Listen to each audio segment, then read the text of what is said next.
Das ist ein geiles Video. Hier geht es um Mindset und Einwandbehandlung. Alle schreien immer nach Einwandbehandlung. Kein Bedarf, kein Interesse, kein Potenzial. Ich gehe demnächst in Ruhestand, ich mache meinen Laden zu, ich mache das mit einem anderen Anbieter und so weiter. Wir gehen in diesem Video wirklich mal in die Einwandbehandlung rein. Und das ist für jeden wichtig, was wir hier machen. Nicht nur für Verkäufer, für jeden, damit du in deinem Kopf mal klar kriegst, was es bedeutet, wirklich Verkäufer zu sein. Ausgangssituation. Jeden Donnerstag haben wir das Mentoring-Programm und die Teilnehmer des Mentoring-Programms schicken ihre Fragen rein. Und dann bekommen sie entsprechende Antworten darauf. Und ich habe hier ein Beispiel mitgebracht, ausgedruckt, ist natürlich anonymisiert. Eine Dame, diese Dame macht Webseiten, sie erstellt Webseiten und hat sich eine bestimmte Zielgruppe rausgesucht, nämlich Therapeuten in einer bestimmten Region.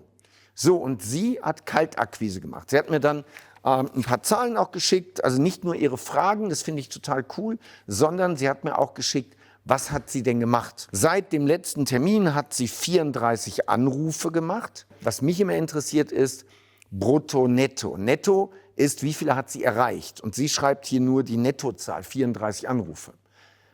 Mich würde noch interessieren die Bruttozahl. Aber gut, 34 Anrufe, daraus resultierend hat sie 2 Termine rausgeholt und hat ein Angebot platziert.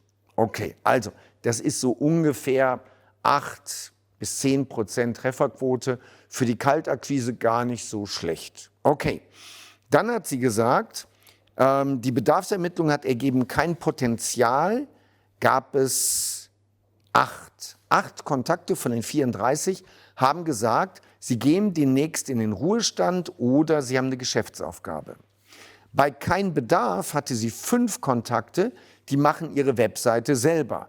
5 Kontakte sind ausgebucht mit Kunden und haben deswegen keinen Bedarf.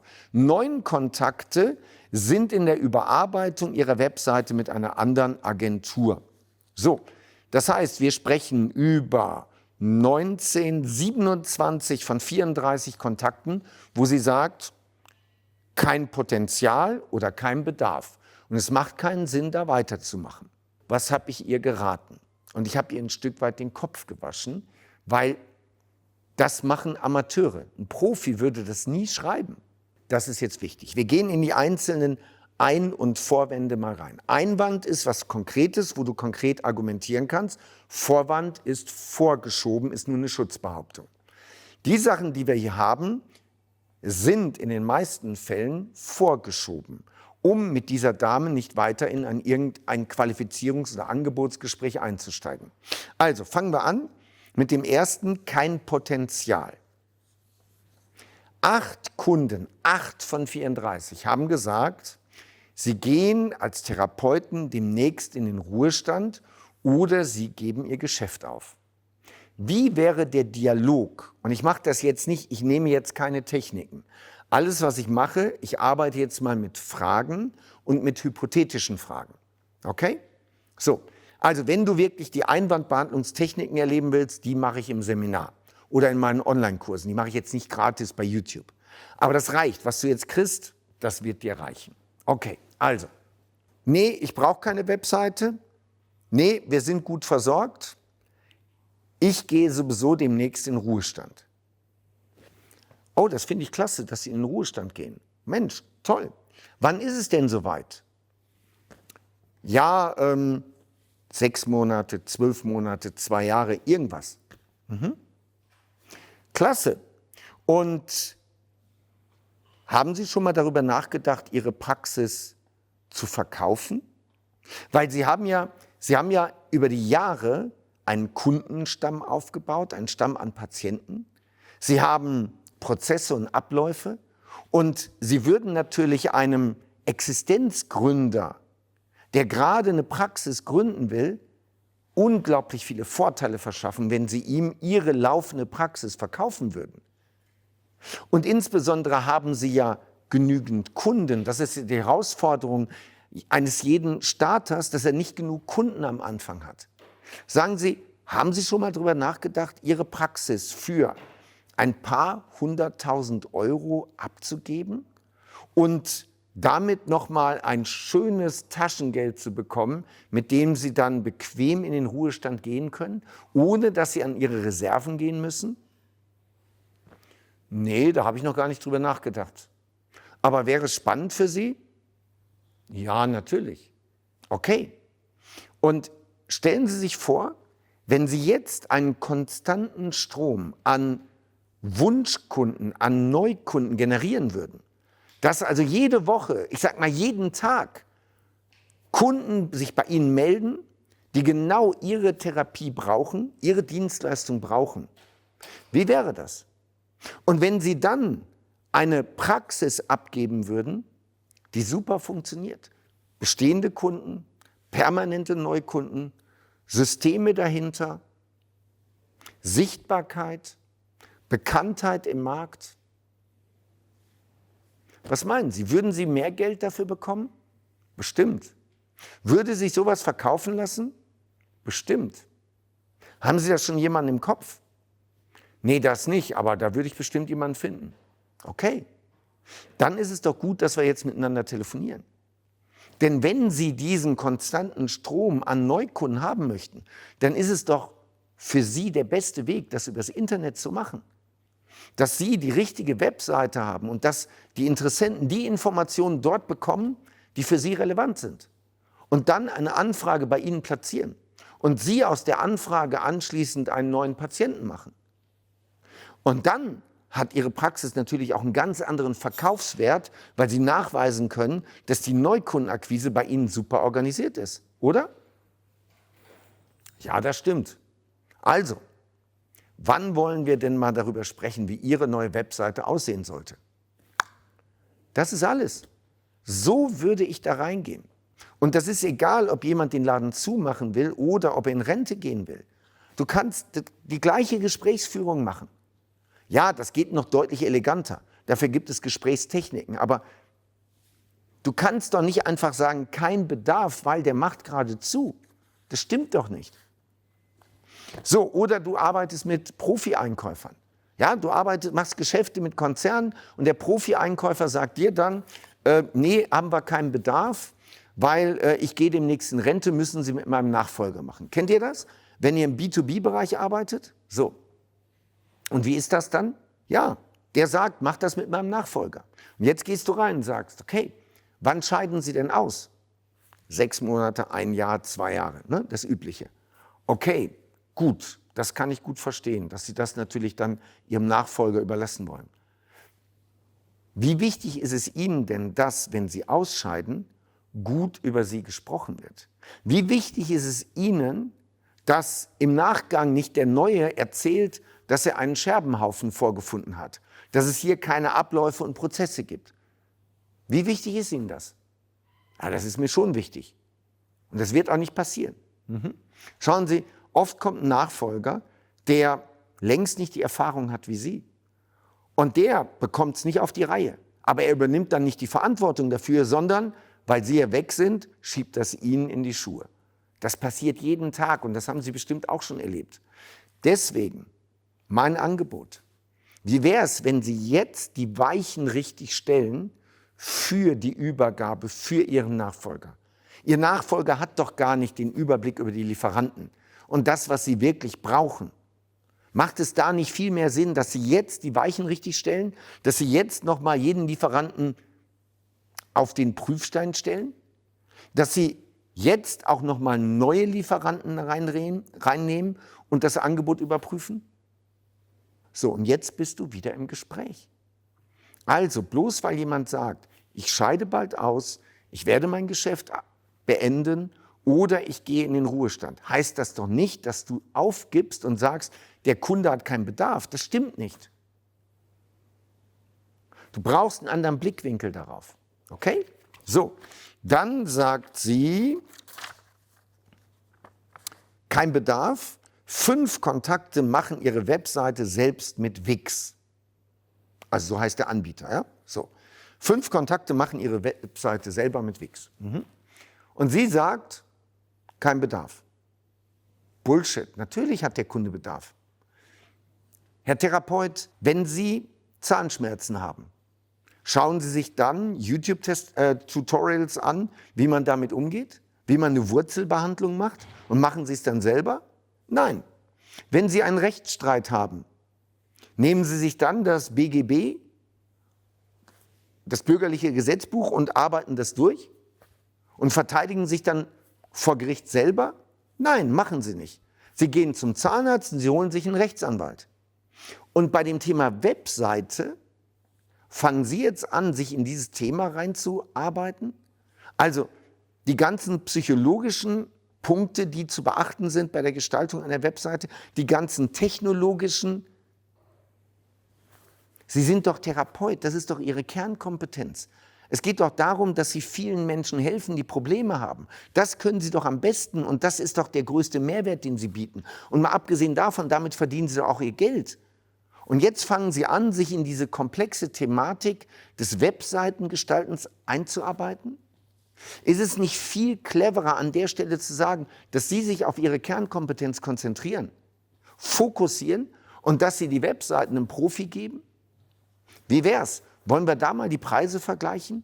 Wollen Sie einmal vergleichen, was Sie für einen Stundenlohn haben und was mein Stundenlohn ist?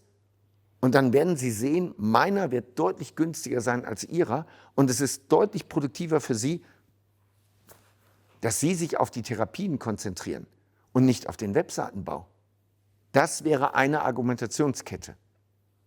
Jetzt habe ich gar keine Fragen gestellt, also ich habe rhetorische Fragen gestellt, ja, aber merkst du, in welche Richtung das geht? Bloß weil jemand einen anderen Anbieter hat oder bloß weil jemand sagt, ich mache das selber, heißt das doch nicht, dass du aufhörst in dem Gespräch, dass du dich zurückziehst, dass der Kunde keinen Bedarf hat. Natürlich hat er Bedarf. Du bist nur noch nicht in der Lage, dem Kunden das klarzumachen.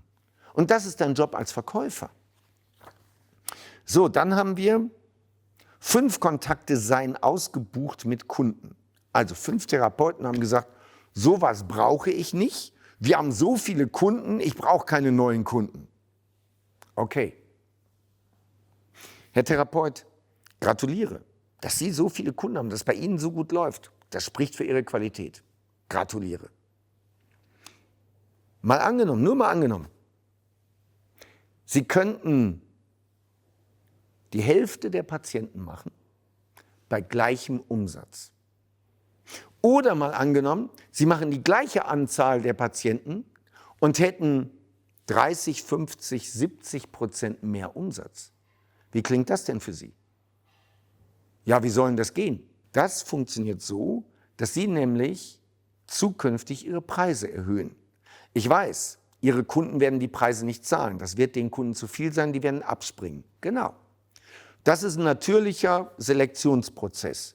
Sie erhöhen Ihre Preise um 30, 50, 70%.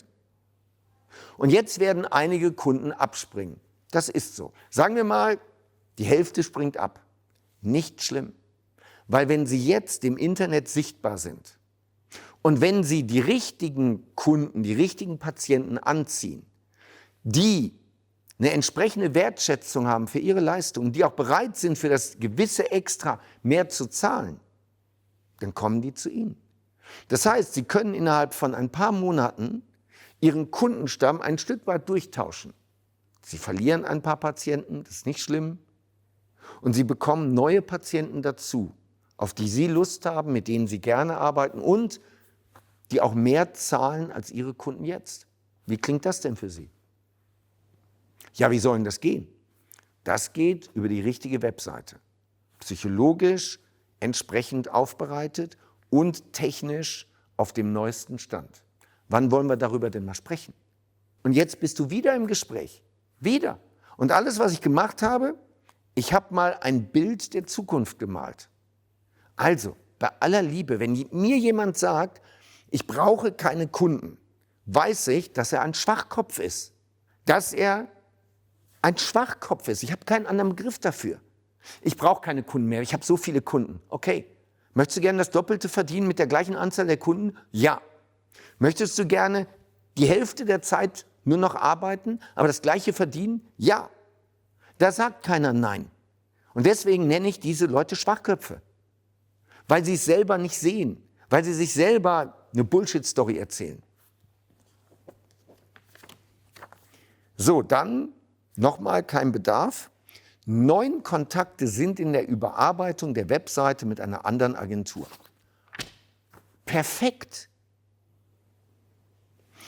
Nee, unsere Webseite wird gerade überarbeitet. Wir haben da eine feste Agentur und die überarbeiten das gerade. Da brauchen wir im Moment keinen. Vielen Dank. Herr Therapeut, vielen Dank für das Feedback. Ich finde das super, dass Sie das über eine externe Agentur machen.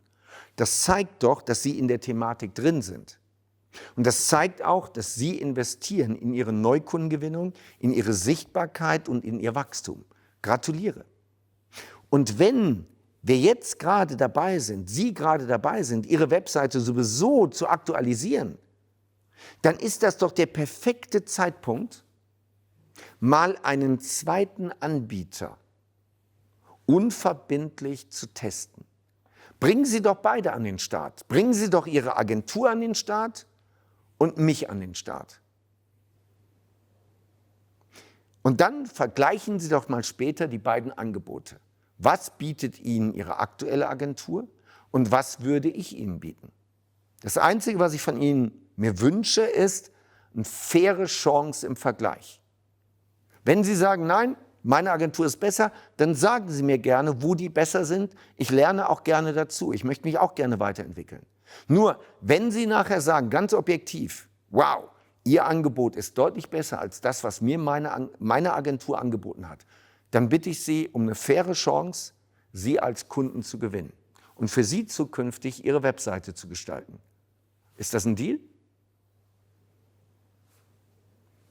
Für den Kunden kein Risiko. Der Kunde zahlt nichts extra. Der Kunde bringt 2 Anbieter an den Start und am Ende kann er gucken, wer macht es am besten. Also, nochmal, Einwandbehandlung, Vorwandbehandlung ist aus meiner Sicht 80%, 90% das richtige Mindset.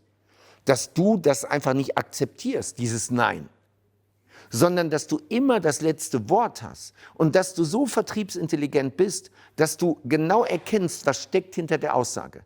Du musst auf jeden Vorwand, jeden Einwand vorbereitet sein. Und ich sage dir, es gibt es gibt keine Aussage, die du als Top-Verkäufer nicht entkräften kannst. Bei YouTube gibt es ganz viel Gratis-Content, wie jetzt. Du willst die Formulierungen haben und du willst wirklich genau wissen, was gibt es für Gesprächstechniken, mit denen du das entkräftest. Du möchtest gerne so eine Blaupause haben, die du auf jeden Einwand drauflegst und dann eine Antwort hast. Bekommst du, und zwar bei Bestseller Training. Bestseller Training ist mein größter Online-Kurs, musst du hier klicken, über 1000 Videos und da ist auch die komplette Einwandbehandlung drin. Und hier findest du die Telefonakquisewoche, das sind die nächsten Videos. Viel Spaß!